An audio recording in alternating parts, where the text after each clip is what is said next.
तो देखो एक्सरसाइज 7.2 में क्वेश्चन नंबर सेकंड करना है हमें। क्वेश्चन पढ़ते हैं, बोल रहे हैं find the coordinates of the points of try section of a line segment joining 4, -1 and -2, -3। Question line segment है, ठीक है। ज्वाइनिंग लाइन सेगमेंट क्या होती है? फिक्स लेंथ होती है, ठीक है। अगर हम लाइन की बात करें, लाइन की तो कोई फिक्स लेंथ नहीं होती, लेकिन लाइन सेगमेंट एक फिक्स। तो यहाँ पे अगर मैं इसको मानूं ए 4, -1, पॉइंट ए क्या हो गया? 4, -1, और बी पॉइंट हो जाएगा -2, -3।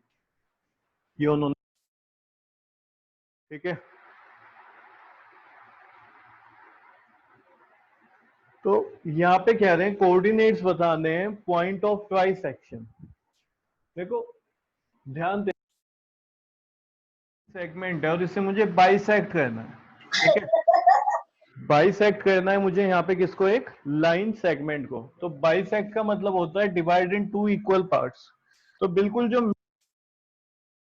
बाइसेक्ट करेगा, ठीक है। अगर मैं इसको बोल रहा हूँ ये x है, ये y है, तो ये हो जाएगा फिर z। यानी बाइसेक्ट करने का क्या मतलब है? जो इस साइड रेशो होगा वही उधर होगा, तो 1:1। क्यों 1? यहाँ पे बाइसेक्ट नहीं बोल रहा है वो, यहाँ पे ट्राइसेक्ट बोल रहा है। अच्छा ध्यान करो, अब ये मतलब इसमें बताओ मुझे कि अगर लाइन सेगमेंट को बाइसेक्ट करना है तो कितने पॉइंट चाहिए? ठीक है, एक पॉइंट बिल्कुल मिड में चाहिए उस लाइन सेगमेंट के, वो बाइसेक्ट कर देगा। तो अगर 2 पार्ट में डिवाइड करनी है तो 1 पॉइंट चाहिए, और अगर 3 पार्ट में डिवाइड करनी है तो सर 2 पॉइंट चाहिए। क्लियर है? यहाँ तक किसी को कोई डाउट है? जल्दी से बताओ, ये बात समझ में आ गई ना इतनी? अगर लाइन 3 पार्ट में डिवाइड हो रही है तो फिर उसके लिए हमें 2 पॉइंट चाहिए। अगर मैं बोलूं कि भाई 4 इक्वल पार्ट्स में डिवाइड हो रही है तो कितने पॉइंट चाहिए होंगे? 4 इक्वल पॉइंट अगर पार्ट्स में डिवाइड हो रही है तो तुम बोलोगे 3, 1 2 3, 1 2 3 4, 4 पार्ट होगा। क्लियर है? तो इस तरीके से हमें समझ आ गया है कि भाई अगर ट्राइसेक्ट हो रही है तो हमें 2 पॉइंट चाहिए। कितने पॉइंट चाहिए? 2। किस पे? इस लाइन सेगमेंट AB पे। लाइन सेगमेंट AB पे हमें 2 पॉइंट चाहिए। अब एक चीज और समझने की है, 2 पॉइंट तो हमें चाहिए यहाँ पे, लेकिन ऐसे हो कि इसको 3 इक्वल पार्ट्स में डिवाइड करें। यानी कि मैं ये नहीं बोल सकता कि 1 पॉइंट ये हो गया मेरा और 1 पॉइंट ये हो गया, ये तो गलत हो जाएगा। ये तुम्हें दिख रहा है ये ज्यादा है, ये बहुत कम है, ये बहुत ज्यादा है। तो इस तरीके से पॉइंट लेंगे जो कैसे हो, इक्वल 3 पार्ट्स में इस लाइन सेगमेंट को डिवाइड करते हैं। इक्वल 3 पार्ट्स में लाइन सेगमेंट को डिवाइड करते हैं। तो ये पॉइंट मैंने मान लिया P और ये पॉइंट मान लिया मैंने Q। P के कोऑर्डिनेट्स मान लिए x, y और इसके कोऑर्डिनेट्स में मान लूंगा x डैश, y डैश। ठीक है, Q के। तो यहाँ पे मैं लिखूंगा let points P x, y and Q x dash, y dash divides line segment AB। ठीक है, क्या बोलोगे? ट्राइसेक्ट द लाइन सेगमेंट, ऐसे बोल दो P and Q trisect line segment AB। AB को क्या कहती हैं? 2 पॉइंट ट्राइसेक्ट करते हैं। क्लियर हुआ? अब ये बताओ अगर ट्राइसेक्ट करते हैं, अभी Q को छोड़ दो। किसको छोड़ो? Q को भूल जाओ और सिर्फ इतना देखो कि यहाँ पे P पॉइंट है। तो ये बताओ P का रेशियो क्या होगा? P ने किस रेशियो में इसको डिवाइड करा है AB को? ये सोच के बताओ, P ने किस रेशियो में AB को डिवाइड किया है?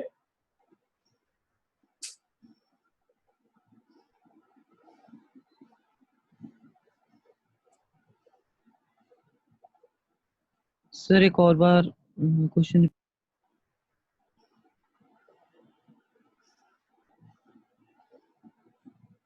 किस रेशियो में? किस रेशियो में? जल्दी बताओ सर 3:1। 3:1:2। 1:2। तो देखो आंसर होगा बिल्कुल सही, 1:2। कैसे? देखो पी के इस साइड कितने पार्ट है लेफ्ट में, तो तुम बोलोगे 1 पार्ट है। उधर कितने पार्ट है, 2 पार्ट है। यहाँ पे जो पार्ट है पी और क्यू ने जब डिवाइड किया तो इक्वल इक्वल पार्ट्स में डिवाइड करा है इस पूरी लाइन सेगमेंट को, तभी तो ट्राइसेक्ट हुआ है। ट्राइसेक्ट मतलब 3 इक्वल पार्ट्स। तो अगर पी का रेशो देखा जाए, ठीक है, तो पी इस ए बी को डिवाइड कर दिया 1:2 पार्ट में, ठीक है, इधर 1 है और इधर ये 2 पार्ट हो गए। अगर मैं क्यू की बात करूं, क्यू का रेशो क्या होगा, जल्दी बताओ, क्यू का क्या रेशो होगा? 2:1। बिल्कुल ठीक है। तो हम यहाँ पे क्या लिखेंगे, therefore P divides AB in ratio 1:2। Yashwant समझ आया ना ये? जल्दी से बताओ भाई।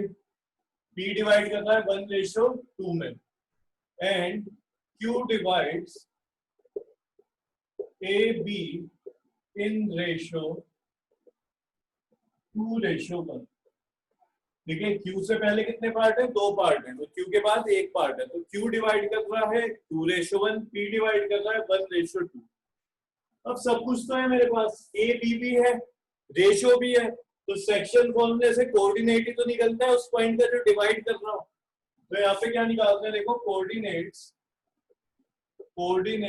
ऑफ P, यानी x, y की वैल्यू निकालेंगे। तो क्या बन जाएगा कोऑर्डिनेट्स, तुम्हें पता है, एक बार लिख लेते हैं। ठीक है, फॉर्मूला लिख देते हैं यहाँ पे, m + n, ऐसे ही बताया था। फिर बोला था ऊपर भी ये लिख लो, m + n। फिर क्या बताया था मैंने कि भाई ये x कोऑर्डिनेट है, तो यहाँ पे x के पॉइंट आएंगे, तो m के साथ मल्टीप्लाई होता है x2 और n के साथ x1। इसी तरीके से y2 y1। अब वैल्यू लिखनी है मुझे m और n की, ऐड करना है। तो यहाँ पे देखते हैं, देखो p के कोऑर्डिनेट्स हैं, तो तुम लिखोगे 1 + 2, 1 + 2। यहाँ पे 1 की मल्टीप्लाई हो जाएगी x2 से, ये क्या होगा, x2 y2 x1 y1। ठीक है, तो x2 की वैल्यू यहाँ पे है -2 प्लस, भाई ये लिखोगे n क्या है यहाँ पे 2, x1 की वैल्यू है 4, तो 4 से मल्टीप्लाई कराओगे। फिर यहाँ पे 1 + 2, y2 की वैल्यू -3 और y1 की वैल्यू कितनी है, -1।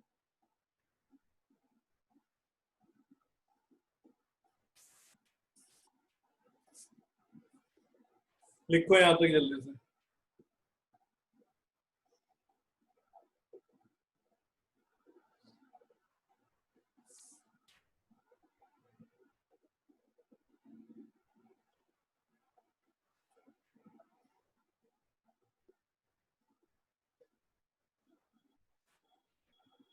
यहाँ पे लिख रहा हूं मैं, देखो कोऑर्डिनेट चल रहे हैं p x, y। सोल्व करते हैं इसको। डिनोमिनेटर में तो हो जाएगा 1 + 2 यानी कि 3, -2 + 8, -2 + 8। इधर क्या हो जाएगा, -3 -2, -3 -2। तो देखो आगे सोल्व करेंगे तो कितना आ जाएगा, ये आ जाएगा +6/3 -5/3।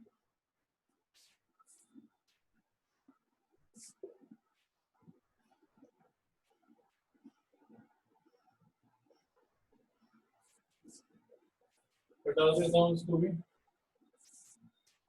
देखो यहाँ पे कितना आ गया, 2, -5/3। तो कोऑर्डिनेट्स किसके हैं, पॉइंट P के, P x, y।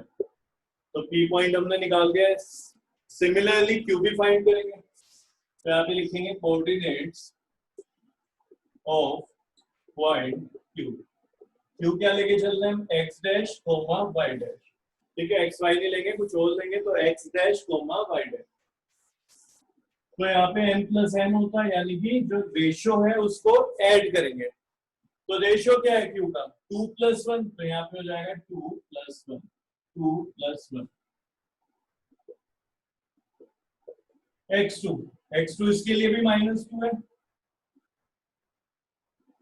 -2, और x1 कितना है 4, y2 -3 और y1 की वैल्यू है -1। सोल्व करें तो देखो इसको, तो आ जाएगा -4 + 4/3 -6 -1/3।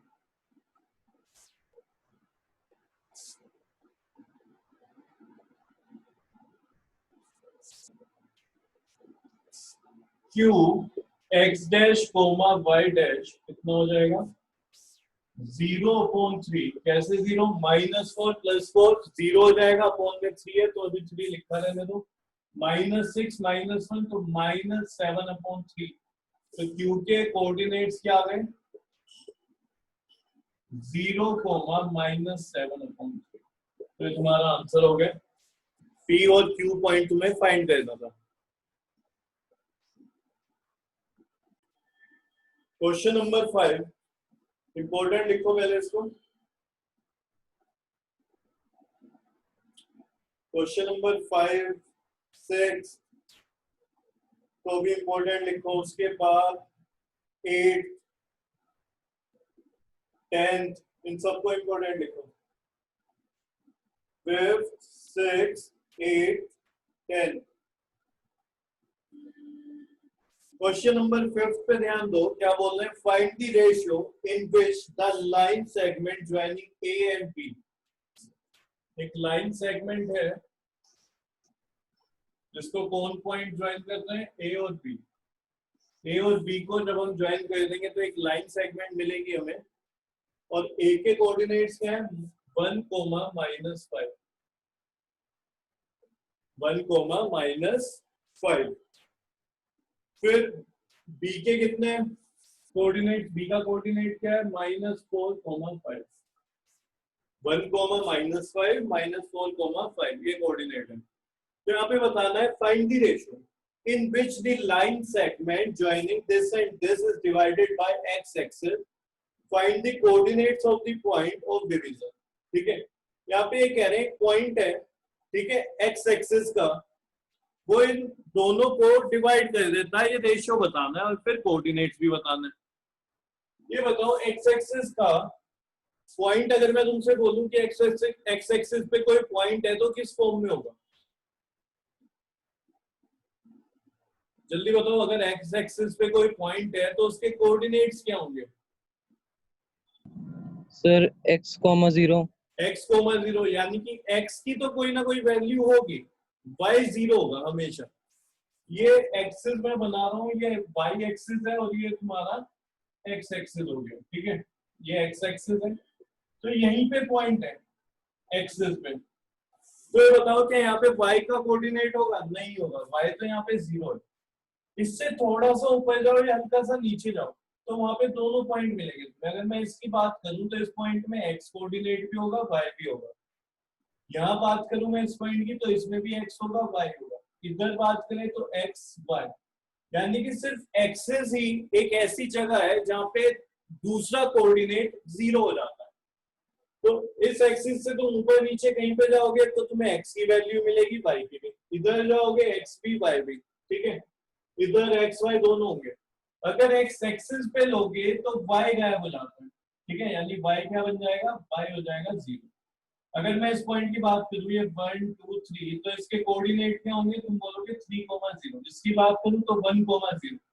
तो एक्स एक्सिस पे कोई भी पॉइंट है उसमें y कोऑर्डिनेट 0 हो जाता है, और y पे मैं बात करूं तो यहाँ पे क्या होगा, यहाँ पे y तो होगा x 0 हो जाएगा। क्लियर है? तो वो कह रहे हैं पॉइंट है एक्स एक्सिस का, ठीक है, और वो किसी रेशियो में डिवाइड कर रहा है, वो रेशियो फाइंड करना है, वो रेशियो फाइंड करना है। तो यहाँ पे देखो पॉइंट ले लेते हैं, लेट p मान लेता हूं वैसे, late p x, 0 be a point of x axis which divides AB, जो किसको डिवाइड कर रहा है, AB को। इन रेशियो, किस रेशियो में, तो तुम कहोगे रेशियो तो फाइंड करना है। अगर रेशियो फाइंड करना है तो बताओ क्या लेके चलते हैं?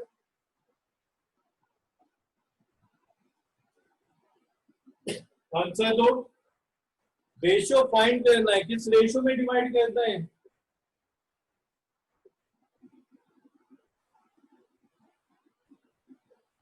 तो तो K रेशियो देखो 1, में कोई, हाँ बोलो आंसर दो जल्दी से शाबाश।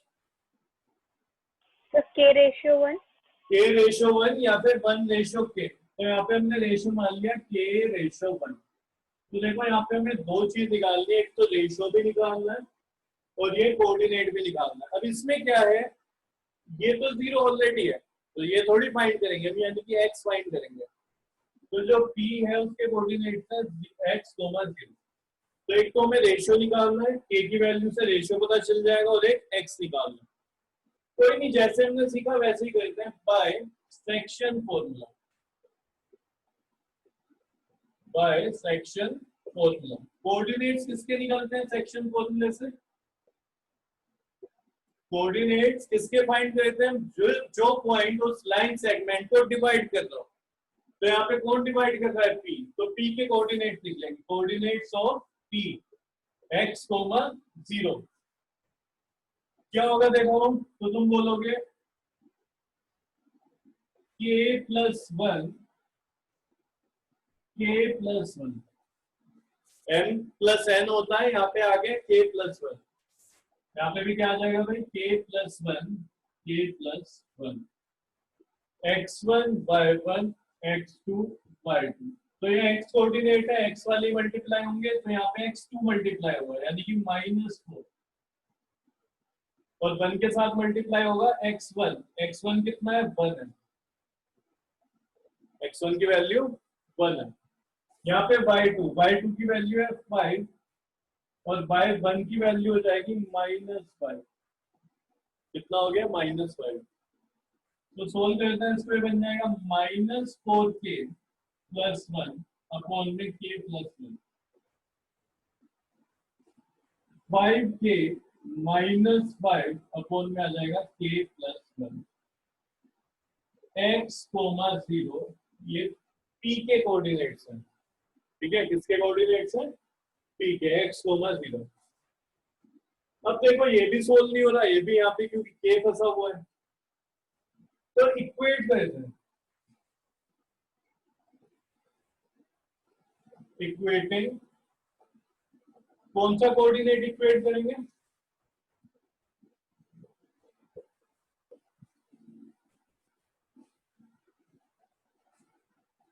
कौन सा कोऑर्डिनेट इक्वेट करेंगे? एक्स कोऑर्डिनेट की वाई? याद करो एक पहले, हाँ बोलो बोलो। सर y को करेंगे। यहाँ पे y करेंगे, पहले हमने x कर दिया था वहां पे, क्योंकि जो हमारा पहले क्वेश्चन था वहां पे इसकी वैल्यू दी हुई थी। मानो ऐसे था, सपोज करो, याद नहीं है मुझे, 1,2 है, तो तुम ये कोऑर्डिनेट इक्वेट करोगे तो 1 के इक्वल ये आ जाएगा, तो k की वैल्यू फाइंड कर दोगे। y वाला लेके चलते, अगर 2 वैल्यू है तो इसको इक्वेट कर देता, p के आ जाता। अब अगर तुम x को इक्वेट करोगे इसके, तो आपको फिर एक इक्वेशन बनेगी और उसमें दो अननोन फंस जाएंगे, सोल्व नहीं हो पाएगा। सोल्व हो पाएगा? तब नहीं हो पाएगा। तो ये करता है y कोऑर्डिनेट, क्योंकि यहाँ पे 0 है तो पूरी वैल्यू y वाली 0 के इक्वल हो जाएगी। तो इक्वेटिंग y कोऑर्डिनेट, कौन सा कोऑर्डिनेट इक्वेट कर रहे हैं? y coordinate. तो देखो ये वैल्यू जो है 5k -5 अपॉन में k plus 1 is equal to 0। किसके इक्वल है ये? 0 के। ये डिवाइड में उधर जाएगा, मल्टीप्लाई होगा, तो 0 के साथ मल्टीप्लाई होगा तो क्या बनेगा बताओ?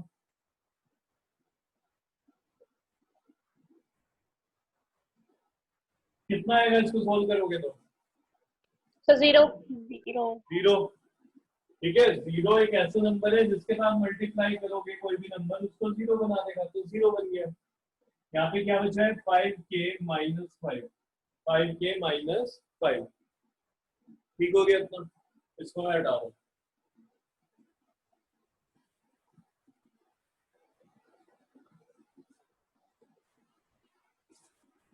इधर लिख रहा हूँ मैं। तो 5k -5 उधर जाएगा तो +5 हो जाएगा। तो k की वैल्यू कितनी आ गई? 5/5 k is equal to 1। k कितना आ गया था?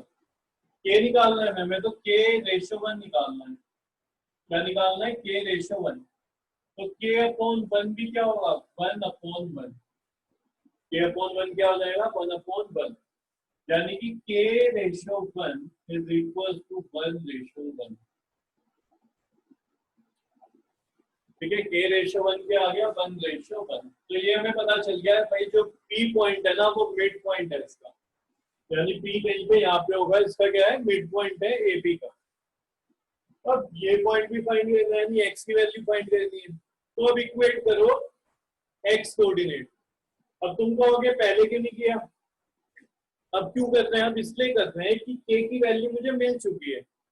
तो x जब इसके इक्वल होगा तो मैं k की वैल्यू पुट कर रहा हूँ 1। k की वैल्यू कितनी पुट कर रहा हूँ? 1। फिर मैं यहाँ पे लिख रहा हूँ, देखो इधर लिख रहा हूँ। पहले तुम्हें ये लिखना है, फिर ये लिखोगे। अब लिखोगे इक्वेटिंग x कोऑर्डिनेट। तो x is equal to -4k + 1 k + 1। k के प्लेस पे क्या आ जाएगा? k के प्लेस पे आएगा 1। तो -4 मल्टीप्लाई बाय 1 + 1 1 + 1। हटा दो इसको।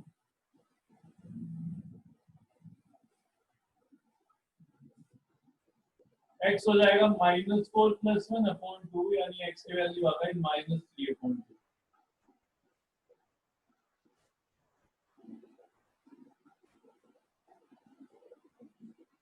-3/2।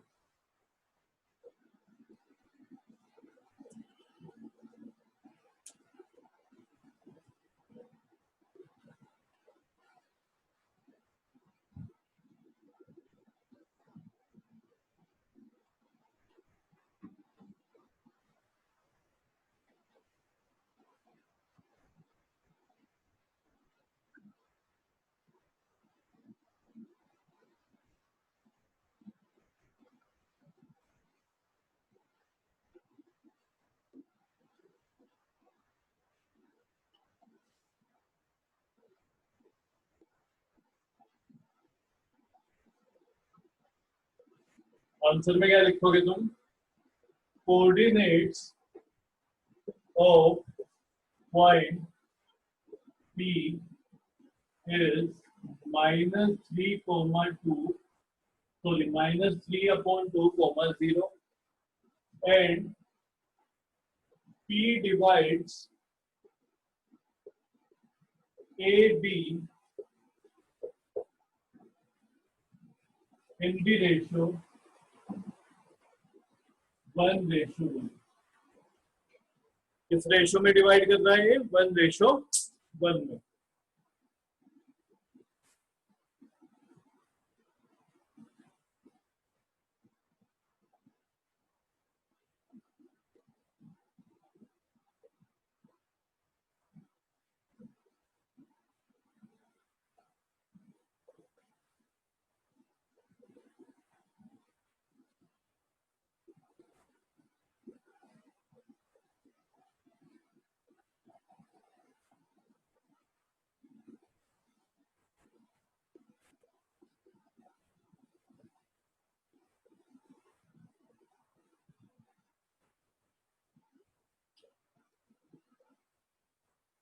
क्वेश्चन नंबर 6, ये इंपॉर्टेंट बोला है मैंने तुम्हें, देखो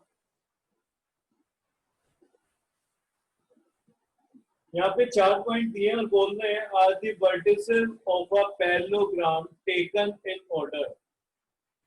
अंडरलाइन करो टेकन इन ऑर्डर को, जल्दी से टेकन इन ऑर्डर को अंडरलाइन करो और आगे लिखा हुआ है find x comma y. Vertices हैं पैरेललोग्राम के, तो पैरेललोग्राम बना लेते हैं एक छोटा सा।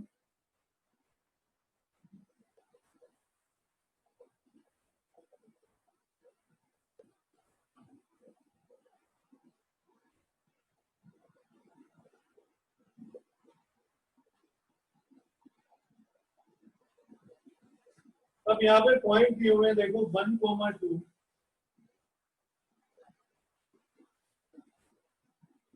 4,5 x, 6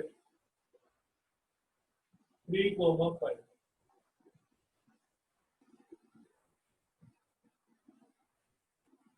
अब मैंने अंडरलाइन करवाया तुम्हें टेकन इन ऑर्डर। क्यों? टेकन इन ऑर्डर का मतलब है जो तुम्हें पॉइंट दिए हुए हैं ना उसी ऑर्डर में लिखने हैं। जैसे कि पहला पॉइंट था 1,2, उसके बाद 4,5 फिर x, 6। तो तुम ये नहीं कर सकते कि यहाँ पे 1,2 के बाद ये लिख दो यहाँ पे और फिर थर्ड पॉइंट पे ये लिख दो। ऑर्डर तुम कुछ भी चला सकते हो, मतलब ऑर्डर चेंज नहीं करना है, तुम ये डायरेक्शन कुछ भी चला सकते हो। तुमने इसको लिया तो बी वाला पॉइंट तुम यहाँ पे लिख सकते थे 4,5 फिर सी x, 6 और डी के प्लेस पे आ जाता 3,5 उधर, या फिर एक और तुम यहाँ से स्टार्ट कर दो, कहीं से भी कोई भी पॉइंट स्टार्ट कर दो, लेकिन उसके बाद जो फर्स्ट पॉइंट है उसके बाद सेकंड आना चाहिए, थर्ड आना चाहिए, फोर्थ आना चाहिए। चाहे तुम ऐसे चलाओ, फर्स्ट के बाद second point, third point, fourth point. तो पॉइंट कहीं पे भी लो, डायरेक्शन कोई भी लो, लेकिन ऑर्डर चेंज नहीं होना चाहिए। इस पॉइंट के बाद ये वाला पॉइंट आना चाहिए, ठीक है। अब इसको चाहे तुम यहाँ पे लिखो तो फिर हम बोलेंगे ऐसे चल रहे हैं। ऐसा नहीं होना चाहिए कि 1,2 के बाद ये वाला पॉइंट आ गया। क्लियर है? तो ऑर्डर सेम रहना है। अगर ये तुम कह दोगे तो आंसर भी तुम्हारा गलत आ जाएगा, ठीक है, डिफरेंट आएगा। अब क्या करेंगे, देखो सेक्शन फॉर्मूला लगाएं यहाँ पे।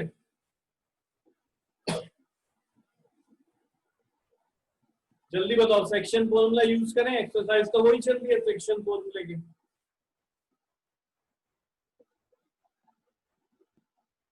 बोलो भाई। Yes sir. सेक्शन फॉर्मूला लगेगा यहाँ पे। क्यों? सेक्शन फॉर्मूला वहां पे लगता है, यहाँ पे कोई तीसरा पॉइंट आके किसी लाइन सेगमेंट को किसी रेशियो में डिवाइड कर रहा हूं, ठीक है। यहाँ पे एक लाइन सेगमेंट है ए बी, यहाँ पे तो कुछ नहीं आया, किसी ने इसको डिवाइड नहीं करा, एडी को किसी ने डिवाइड नहीं करा, सीडी लाइन सेगमेंट को डिवाइड नहीं करा, ना ही बीसी को डिवाइड करा। तो यानी कि ऐसा तो कुछ होगा नहीं। मैं बोलूं कि भाई डिस्टेंस फॉर्मूला लगा ले क्या, तो ए बी फाइंड करेंगे, उससे मिलेगा क्या हमें? कुछ भी नहीं। समझ रहे हो? ए बी फाइंड करेंगे तो वाई की वैल्यू तो पता ही नहीं है, तो डिस्टेंस किस में चल रहा होगा? वाई में चल रहा होगा। क्लियर है? फिर एक काम करते हैं, यहां से निकाल लेते हैं, तो यहाँ पे एक्स में चलेगा। क्लियर है? दोनों को इक्वल भी रख देंगे। मानो तुम्हारे दिमाग में आ रहा होगा भाई ये वाली जो लेंथ है वो इसके इक्वल होती है, क्योंकि पैरेललोग्राम में अपोजिट साइड जो होती है वो इक्वल होती है। तो क्यों ना ये करा जाए कि लेंथ निकाल लें एबी और लेंथ निकाल लें सीडी, लेंथ इक्वल है तो आपस में इक्वल रख देंगे। वहां पे क्या होगा, देखो वाई फंस रहा होगा उस लेंथ में और इधर एक्स फंस रहा होगा। तो मानो इधर तो वाई कुछ आ रहा होगा ऐड वगैरह, इधर एक्स कुछ आ रहा होगा, तो फाइंड कैसे करोगे? तब भी तो वही चीज है ना, यानी एक इक्वेशन बनेगी तुम्हारी हो तो वेरिएबल फंस रहे होंगे। यहाँ पे क्या कहना है, ध्यान रखना, ये फेवरेट क्वेश्चन होता है टीचर का। ये एग्जाम में मान के चलो आता है, गारंटी नहीं ले रहा मैं, फिर भी ये इंपॉर्टेंट क्वेश्चन है, बहुत पूछा जाता है, बहुत ज्यादा। तो इसको करके जाना, पॉइंट तुम्हें हो सकता है चेंज वगैरह दे दें, ठीक है। तो क्या करते हैं इसमें, यहाँ पे देखो डायगोनल्स को ज्वाइन करा रहा हूं और मैं यहाँ पे लिख रहा हूं diagonals of a parallelogram bisect each other, bisect each other। ये बात बताओ समझ में आई कि नहीं? ये हमें पता है जो डायगोनल्स होते हैं पैरेललोग्राम के वो बाइसेक्ट देते हैं। मतलब AC ने देखो ये BD थी, ये डायगोनल है BD, ठीक है। किसी को बेचारे कुछ नहीं कह रहा है, डायगोनल AC आया और बिल्कुल बीच में से इंटरसेक्ट करके चला गया, तो हम बोलेंगे AC बाइसेक्ट BD। अब ऐसे हम क्या बोल सकते हैं कि पहले AC बैठा हुआ था यहाँ पे, ये BD क्लोज हो गया, इंटरसेक्ट दे दिया, बाइसेक्ट दे दिया बिल्कुल बीच में से, तो हम बोलेंगे यहाँ पे AC को बाइसेक्ट किया है BD ने और उससे पहले हम क्या बोल रहे थे, पीडी को बाइसेक्ट किया एसी ने, यानी कि एक दूसरे को बाइसेक्ट करते हैं, बाइसेक्ट ईच अदर। क्या कहते हैं? Bisect each other. तो जितना डिस्टेंस ये है ओडी उतना ही ओ भी होगा, ये और ये इक्वल है। तो मैं बोल सकता हूँ O is a mid point. क्या बोल सकता हूँ? O is a mid point of PD. जल्दी बताओ, बोला जा सकता है ये? तो हम लिखेंगे O Yes, sir. Mid point O BD. ओ क्या हो गया? मिड पॉइंट हो गया बीडी का। यहाँ पे हम लगा रहे हैं by mid point formula. Mid point formula क्या होता है? देखो, मिड पॉइंट फॉर्मूले से कोऑर्डिनेट्स आते हैं ओके, ठीक है, उसी पॉइंट के जो बाइसेक्ट रहता है। तो यहाँ पे लिखेंगे कोऑर्डिनेट्स ऑफ ओ। तो के कोऑर्डिनेट्स मान लिए मैंने x, y है, सॉरी x, y नहीं लेते, ठीक है, कुछ भी मतलब ऐसे लिख दो, कोऑर्डिनेट्स ऑफ ओ। क्या होंगे देखो ये, तो तुम बोलोगे भाई 1, सीधा ही लिख देते हैं ना, हमें पता है क्या होता है, x1 plus y1, sorry x1 plus x2, y1 plus y2, ठीक है, x1 plus x2, y1 plus y2। तो इसके लिए x1 क्या हो जाएगा, सॉरी बीडी की बात कर रहे हैं, तो 3 और x2 की वैल्यू 4, तो तुम लिखोगे 3 प्लस 4/2। क्लियर है? y1 y2 क्या हो जाएगा? 5 प्लस y/2। यहां तक लिखो बहुत जल्दी। तो यहाँ पे आ गया 7/2, 5 प्लस y/2। ठीक है, किसके कोऑर्डिनेट्स चल रहे हैं ये? Coordinates of O, coordinates of ओ।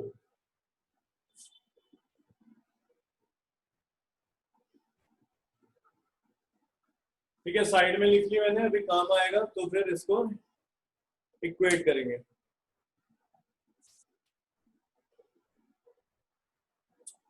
इसी तरीके से अगर मैं बोलूं कि भाई ये भी तो ओ, इसका भी तो मिड पॉइंट है, किसका? ओसी का और एओ का, तो मैं लिख रहा हूं O is mid point, O is mid point of AC. वो किसका मिड पॉइंट है? एसी का। वो किसका मिड पॉइंट हो गया? एसी का। तो उसके अकॉर्डिंग यहाँ पे एसी वाला जो डायगोनल है उसके x1 x2 लिए जाएंगे। तो देखो ये क्या बन जाएगा? ये बन जाएगा 1 प्लस x/2, 1 प्लस x/2, और ये बन गया 2 प्लस 6/2। तो कोऑर्डिनेट्स आ गए 1 प्लस x/2, 8/2। तो यहाँ पे मैं क्या लिख देता हूँ, ये जो कोऑर्डिनेट्स है वो है 1 प्लस x/2, 4। तो देखो ओ के 2 बार कोऑर्डिनेट आए, ओ के कितने बार कोऑर्डिनेट आए? 2। क्या ओ के अलग अलग कोऑर्डिनेट हो सकते हैं? पॉइंट तो एक ही है ना, सेम ही होंगे, तो दोनों कोऑर्डिनेट को इक्वेट कर देंगे और सोल्व करेंगे, आंसर आ जाएगा। दोनों कोऑर्डिनेट को क्या करेंगे? इक्वेट करेंगे।